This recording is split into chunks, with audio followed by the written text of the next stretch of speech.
15살 많은 남성과 결혼해서 집안에 도움이 되라며 결혼을 강요받던 중국인 고등학생이 있습니다. 그녀는 결혼을 피해 집에서 도망을 나왔고 길거리에서 잠을 자고 쓰레기통을 뒤지며 생활을 하다가 한국으로 오게 되었다고 합니다. 대체 무슨 사연일지 오늘 사연 바로 시작하겠습니다. 안녕하세요. 제 이름은 러시입니다. 저는 베이징의 번화가에서 태어나 어린 시절을 보냈어요. 아버지는 작은 전자제품 상점을 운영하셨고 어머니는 집에서 저와 동생을 돌보셨죠. 우리 가족의 삶은 평범했지만 안정적이었습니다. 저는 학교에서 우수한 성적을 거두며 밝은 미래를 꿈꿨어요. 하지만 제가 10살이 되던 해, 우리 가족의 운명이 급격히 바뀌었습니다. 아버지의 오랜 사업 파트너이자 가족의 친구였던 왕 아저씨가 거액의 사업 자금을 들고 사라진 거예요. 아버지는 하루아침에 막대한 빚을 짊어지게 되었고, 우리 가족은 살던 집을 팔고 베이징 외곽의 허름한 아파트로 이사해야 했습니다. 새로운 환경은 저에게 큰 충격이었어요. 밤이면 주변에서 들려오는 소음과 싸움 소리에 잠을 이루기 힘들었고, 학교에서는 친구들이 저를 대하는 태도가 달라졌죠. 한때 저를 부러워하던 친구들은 이제 저를 동정하거나 멀리했습니다. 아버지는 빚 독촉에 시달리며 점점 무기력해져 갔어요. 술을 마시는 횟수가 늘어났고 가족들에게 짜증을 내는 일이 잦아졌죠. 어머니는 아버지를 대신해 가족을 부양하기 위해 식당 일을 시작하셨지만 수입은 형편없었습니다. 저는 이런 상황 속에서도 학업을 포기하지 않았어요. 오히려 공부에 더욱 매진했죠. 좋은 대학에 가서 가족을 구해내겠다는 꿈을 키웠습니다. 하지만 현실은 냉혹했어요. 학비를 내지 못해 방과 후 수업을 듣지 못하게 되었고 참고서를 살 돈도 없었죠. 어느 날 저는 우연히 학교 도서관에서 한 책을 발견했습니다. 가난한 집 천재들이라는 제목의 이 책은 어려운 환경 속에서도 성공한 사람들의 이야기를 담고 있었어요. 저는 밤새 이 책을 읽으며 눈물을 흘렸죠. 그들의 이야기에서 저는 희망을 보았고 저 역시 이 어려움을 극복할 수 있다는 용기를 얻었습니다. 그러나 가정 상황은 나아지지 않았어요. 어느 날 밤, 저는 우연히 부모님의 대화를 엿듣게 되었습니다. 어머니가 한국에서 일자리를 구해 돈을 벌어오겠다고 제안하고 계셨어요. 아버지는 격렬하게 반대하셨지만 어머니의 결심은 확고해 보였습니다. 저는 혼란스러웠어요. 학교에서 배운 바로는 한국은 중국보다 못 사는 나라였거든요. 어머니가 그곳에 가서 무엇을 하실 수 있을지, 그리고 정말로 돌아오실지 의문이 들었죠. 저는 이불 속에서 눈물을 흘리며 잠들었습니다. 다음 날, 저는 용기를 내어 어머니에게 물었어요. 엄마, 정말 한국에 가실 건가요? 어머니는 깊은 한숨을 내쉬며 대답하셨죠. 시아야, 우리 가족이 이대로는 안 돼. 엄마가 가서 돈을 벌어올게. 넌 공부만 열심히 하렴. 저는 어머니의 말씀에 고개를 끄덕였지만 마음속으로는 불안함이 가득했습니다. 어머니가 한국행을 결심하신 후 저는 매일 밤 잠들기 전 한국에 대해 생각했어요. 학교에서 배운 내용과 어머니의 말씀이 너무나 달랐기 때문이죠. 어느 날 용기를 내어 담임 선생님께 여쭤보았습니다. 선생님, 한국은 어떤 나라인가요? 선생님은 눈살을 찌푸리며 대답하셨어요. 러시, 한국은 우리 중국에 비하면 아주 작고 가난한 나라야. 게다가 미국의 꼭두각시 노릇을 하고 있지. 이 대답은 저에게 더 큰 혼란을 가져왔습니다. 선생님의 말씀대로라면 어머니가 위험한 곳으로 가시는 것 같았어요. 교실에서도 친구들은 한국에 대해 이야기할 때마다 비웃었죠. 야, 너희 들었어? 한국 사람들 우리나라 문화를 다 훔쳐갔대. 자기 문화는 하나도 없대. 이런 이야기들을 들을 때마다 저는 가슴이 아팠어요. 어머니가 그런 곳에 가신다고 생각하니 걱정이 되었죠. 도서관에 가서 한국에 대한 책을 찾아보았지만 대부분의 책들은 한국 전쟁이나 가난한 농촌의 모습만을 다루고 있었어요. 최근의 정보를 담은 책은 찾기 어려웠죠. 학교 수업 시간에 세계사를 배울 때도 선생님은 한국을 언급할 때마다 우리나라의 위대함을 강조하셨습니다. 한국은 역사적으로 줄곧 중국의 속국이었어. 그들의 문화와 문명 모두 우리 것에서 비롯된 거야. 지금도 경제적으로나 문화적으로나 우리에게 크게 뒤처져 있지. 이런 말들을 들을 때마다 저는 어머니의 선택을 이해할 수 없었어요. 왜 그렇게 가난하고 후진적인 나라에 가시려는 걸까요? 불안감이 커져갔죠. 어느 날 한 친구가 몰래 한국 드라마를 보는 것을 발견했어요. 호기심에 잠깐 보았는데 드라마 속 한국의 모습은 제가 들어온 것과는 달랐죠. 하지만 친구는 재빨리 영상을 끄며 말했어요. 이거 보지 마. 다 거짓말이야. 우리나라를 헛되이 동경하게 만드는 선전물일 뿐이래. 어머니가 한국으로 떠나시기 전날 밤, 저는 어머니와 이야기를 나눴습니다. 엄마, 정말 한국에 가셔야 해요? 위험하고 가난한 나라라고 하던데. 어머니는 잠시 망설이시다가 대답하셨어요. 시아야, 때로는 직접 보고 경험해봐야 진실을 알 수 있단다. 엄마가 가서 확인해 볼게. 꼭 좋은 소식 가지고 돌아올게. 어머니가 떠나신 후 저의 생활은 더욱 힘들어졌어요. 아버지는 점점 더 술에 의지하셨고 저는 학교와 집안일을 병행하며 지쳐갔죠. 학교에서는 여전히 한국을 부정적으로 이야기했고 친구들은 제 어머니가 한국에 간 것을 알고는 절 동정하거나 비웃었습니다. 러시 어머니는 왜 하필 한국에 가셨대? 중국이 세계에서 가장 좋은 나라인데. 그러게. 듣자 하니 한국에 간 사람들은 다 고생만 한대. 불쌍해. 이런 말들을 들을 때마다 저는 화가 났지만 반박할 수가 없었어요. 저 역시 한국에 대해 잘 몰랐기 때문이죠. 어머니가 한국으로 떠나신 지 6개월이 지났습니다. 그동안 우리 가족은 어머니의 부재로 힘든 시간을 보냈어요. 아버지는 여전히 술에 의지하셨고 저는 학업과 집안일 사이에서 균형을 잡느라 힘겨웠죠. 어느 날 어머니께서 전화가 오셨어요. 저는 떨리는 마음으로 어머니와 통화했죠.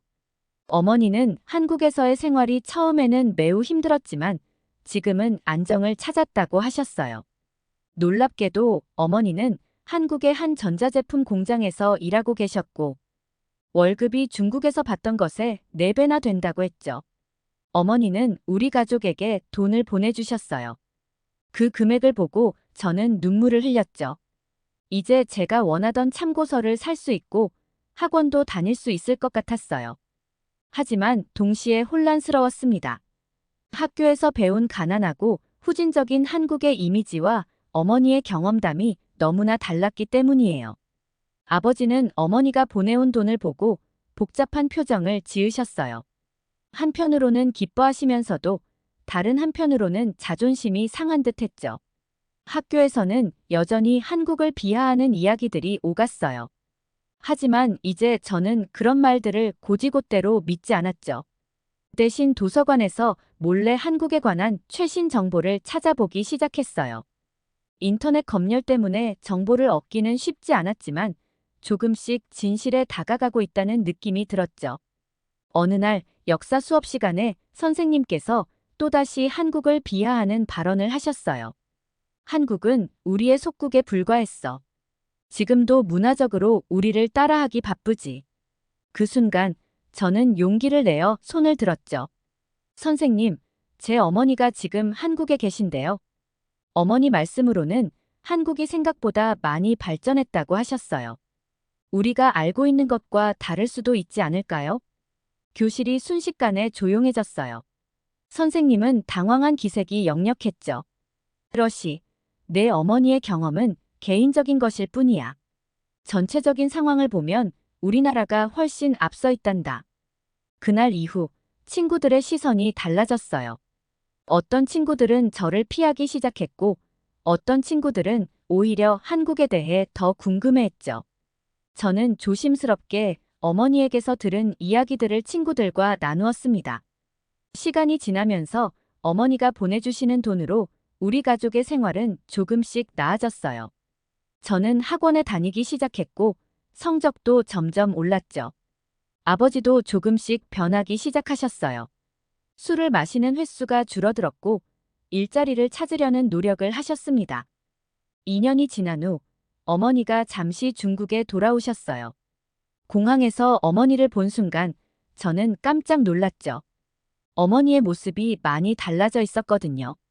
피부는 윤기가 흐르고 옷차림도 세련되어 보였어요.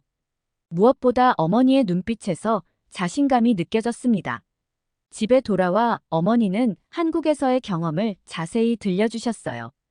깨끗한 거리, 발달된 대중교통, 친절한 사람들, 그리고 무엇보다 열심히 일한 만큼 인정받을 수 있는 사회 분위기에 대해 이야기하셨죠. 어머니의 말씀을 들으며 저는 한국에 대한 호기심이 더욱 커졌어요. 그러나 할머니와 아버지는 어머니의 변화를 못마땅해 하셨습니다. 한국 놈들한테 세뇌당했구나. 중국이 얼마나 위대한 나라인데 그런 조그만 나라를 칭찬하고 앉았어. 할머니의 말씀에 어머니는 한숨만 쉬셨어요. 저는 이 상황을 보며 깊은 고민에 빠졌죠. 한편으로는 어머니가 경험한 새로운 세계가 부럽고 궁금했지만 다른 한편으로는 가족들 사이의 갈등이 커지는 것이 두려웠어요.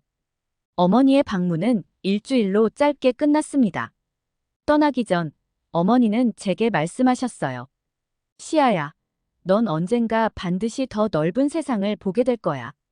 그때까지 열심히 공부하렴. 그리고 항상 스스로 생각하고 판단하는 것을 잊지 마. 어머니가 다시 한국으로 떠나신 후 저는 더욱 열심히 공부했어요. 이제 제 꿈은 단순히 좋은 대학에 가는 것이 아니었죠. 언젠가 저도 한국에 가서 어머니가 경험한 그 세상을 직접 보고 싶었어요. 그리고 그곳에서 우리 가족 모두가 행복하게 살 수 있기를 꿈꾸었습니다. 제가 고등학교 1학년이 되었을 때 어머니가 오랜만에 중국으로 돌아오셨어요. 어머니는 가족들도 한국에서 살 수 있는 비자가 드디어 나왔다면서 다 같이 한국에 가서 살자고 말씀하셨죠. 그러자 할머니와 아버지는 한국에 대한 적대감을 노골적으로 드러내셨어요. 한국 놈들이 너를 세뇌시켰구나. 우리 중국이 얼마나 위대한 나라인데. 할머니의 이 말에 어머니는 한숨을 내쉬셨죠.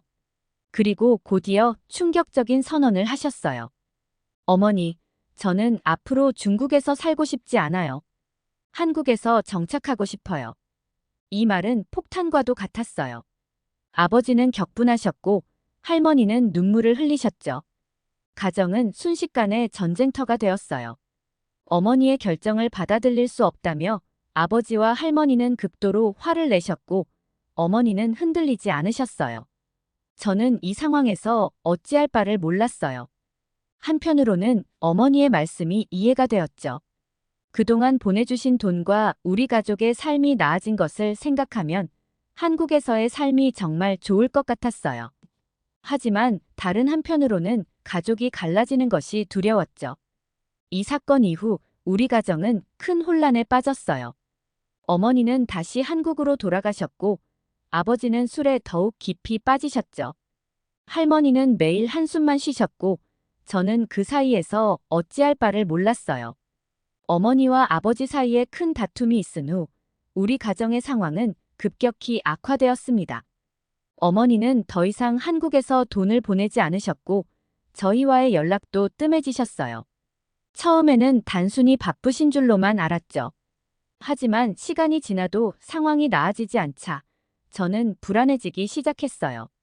할머니의 강요로 어머니께 전화를 드려서 다시 돈을 보내달라고 부탁드렸죠. 그러나 어머니의 반응은 차가웠어요. 시아야, 이제 더 이상 돈을 보낼 수 없어.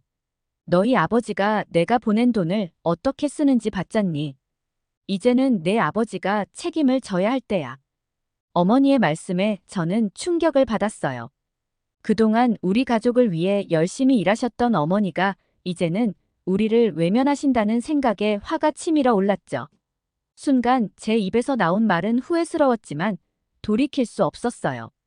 엄마, 그럼 이제 우리를 버리는 거예요? 다시는 연락하지 마세요. 전화를 끊은 후 저는 한동안 멍하니 앉아 있었어요. 방금 전 있었던 일이 믿기지 않았죠.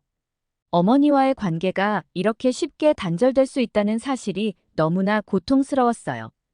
어머니의 송금이 끊기자 우리 집 상황은 급격히 나빠졌어요. 그동안 어머니가 보내주신 돈으로 겨우 유지되던 생활이 무너지기 시작했죠. 아버지는 여전히 술에 의존하셨고 이를 구하려는 노력도 하지 않으셨어요. 할머니는 매일 한숨만 쉬셨죠. 가장 큰 문제는 식사였어요. 어느 순간부터 하루 세 끼를 제대로 먹기가 힘들어졌죠.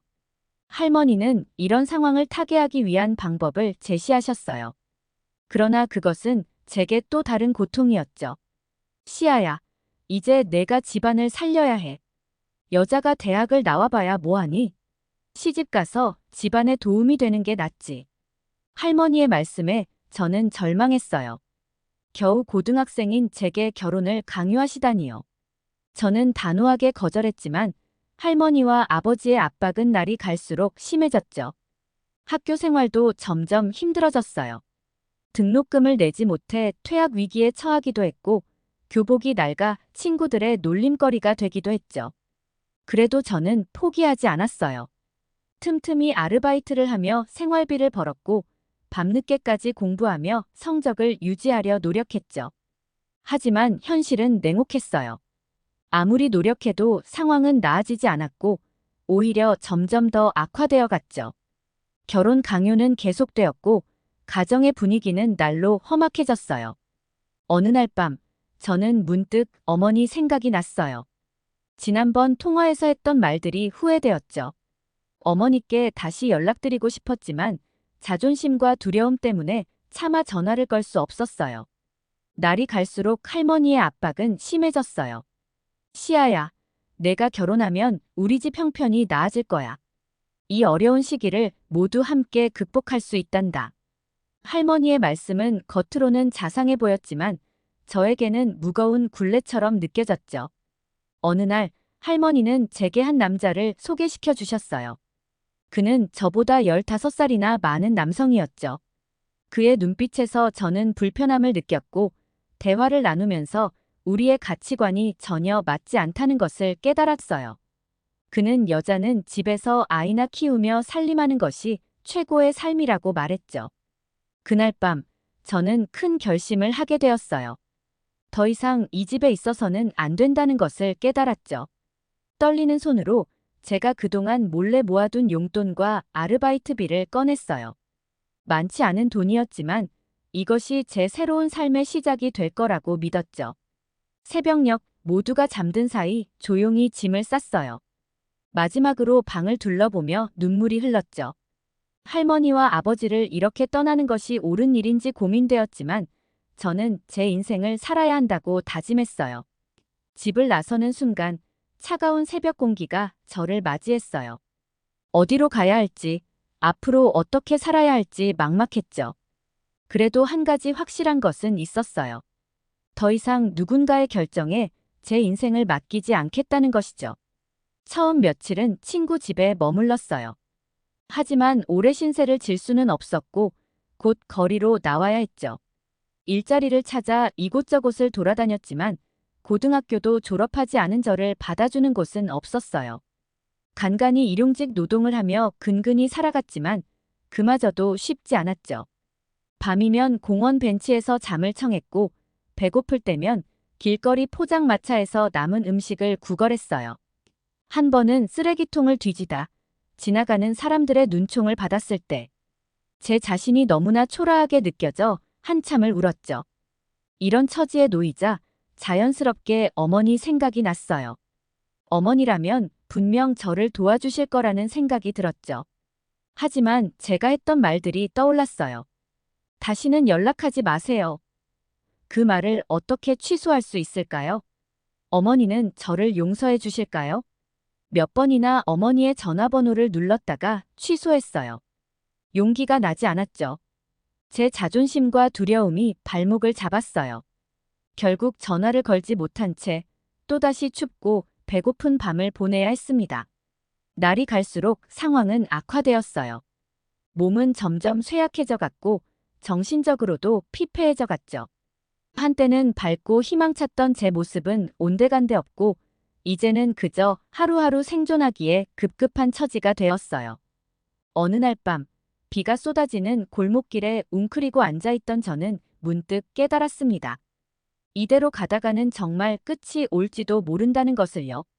그 순간 저는 결심했어요. 더 이상 자존심에 얽매이지 말자고 어머니께 연락을 드려야겠다고요. 떨리는 손으로 공중전화 버튼을 눌렀어요. 신호음이 가슴을 쿵쾅거리게 했죠. 과연 어머니는 전화를 받아주실까요? 받으신다면 저를 용서해 주실까요? 이 모든 것이 불확실했지만 이제 저에겐 선택의 여지가 없었어요. 전화벨이 울리는 동안 저는 마음속으로 기도했습니다. 어머니, 제발 전화 좀 받아주세요. 저를 구해주세요. 공중전화 너머로 들리는 어머니의 목소리는 처음에는 차가웠어요. 하지만 제가 흐느끼며 상황을 설명하자 어머니의 어조가 급격히 바뀌었죠. 시아야, 괜찮아. 엄마가 도와줄게. 지금 어디니? 어머니의 따뜻한 말씀에 저는 더욱 울음을 터뜨렸어요. 그동안 쌓아두었던 모든 감정이 한꺼번에 쏟아져 나왔죠. 어머니는 저를 진정시키시며 말씀하셨어요. 시아야, 엄마가 돈을 보내줄 테니 한국으로 오렴. 여기서 새 출발을 하자. 처음에는 어머니의 제안이 믿기지 않았어요. 한국이라니, 그동안 저에게 한국은 그저 먼 나라일 뿐이었죠. 하지만 지금의 제 처지에서 이보다 더 좋은 제안은 없었어요. 떨리는 마음으로 어머니의 제안을 받아들였죠. 어머니의 도움으로 저는 여권을 만들고 비자를 신청했어요. 다행히 어머니가 조선족 혈통이었기에 저도 한국 비자를 비교적 쉽게 받을 수 있었죠. 모든 준비 과정에서 어머니는 저를 세심하게 도와주셨어요. 이 과정에서 저는 다시 한번 어머니의 사랑을 느낄 수 있었고 그동안의 오해와 미움이 씻겨 내려가는 것 같았죠. 마침내 한국행 비행기에 오르는 날, 저는 복잡한 감정에 휩싸였어요. 중국을 떠난다는 아쉬움, 새로운 나라에 대한 두려움, 그리고 어머니를 다시 만난다는 기대감이 뒤섞였죠. 비행기 창밖으로 보이는 구름을 바라보며 저는 이제 정말 새로운 삶이 시작되는구나 하는 생각에 가슴이 뛰었어요. 인천공항에 도착했을 때 제일 먼저 눈에 들어온 것은 깨끗하고 정돈된 공항 내부였어요. 중국의 혼잡하고 소란스러운 공항과는 완전히 달랐죠. 모든 것이 체계적으로 움직이는 것 같았고 사람들의 표정도 여유로워 보였어요. 어머니가 공항으로 마중 나오셨어요.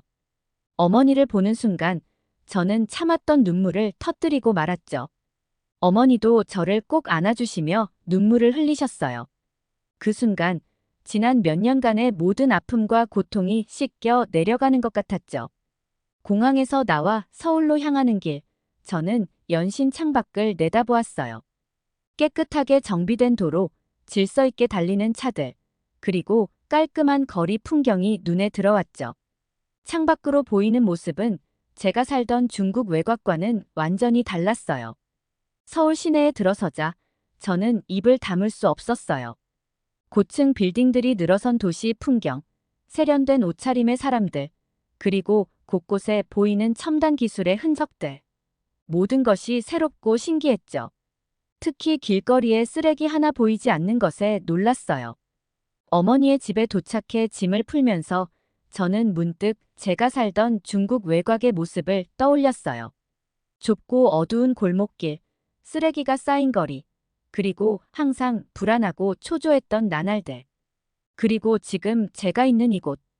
깨끗하고 정돈된 집, 따뜻한 어머니의 품, 그리고 새로운 시작에 대한 희망. 엄마, 여기는 정말 다르네요. 제 말에 어머니는 미소를 지으셨어요. 그래, 시아야. 이곳에서 우리 새로 시작해보자. 내가 꿈꾸던 삶을 살 수 있을 거야.